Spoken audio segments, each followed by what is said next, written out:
Welcome to Chumra Consult. My name is Chmura, and I'm here to talk to you today about real GDP.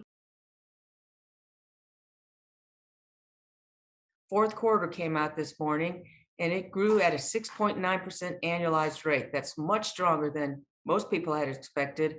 The consumer sector, which makes up about 70% of GDP, grew at a fairly strong 3.3% annualized pace, but most of the gain in GDP was due to inventory growth. So if we look at the contribution that inventories made to GDP, of the 6.9%, inventories brought in 4.9 percentage points of that growth. So all but 2% was due to inventory growth.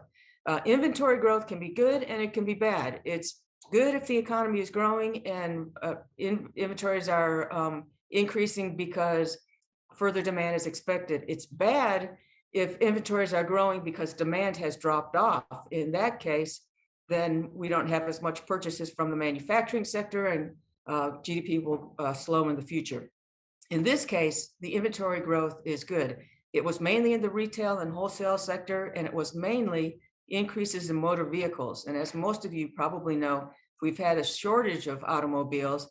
And so this is good that we saw inventories increase in that sector. So most sectors increased. Federal government spending decreased about a 4% annualized pace in the fourth quarter. These numbers are backward looking. We're already almost to February, and we're just seeing the first release of GDP, but it's the broadest indicator of economic activity. So it is important, especially during COVID. Third quarter grew at about 2.3%.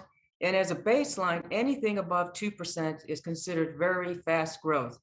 Most economists looking for something around 4% annualized pace, and that's because of the pickup in the Omicron variant.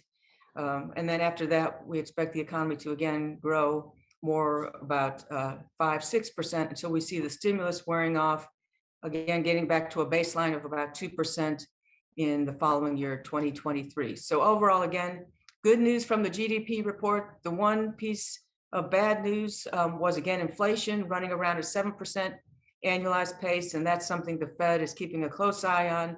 Of course, they like to see inflation much lower than that, around 2%, and as a result, we expect them to increase interest rates starting in March.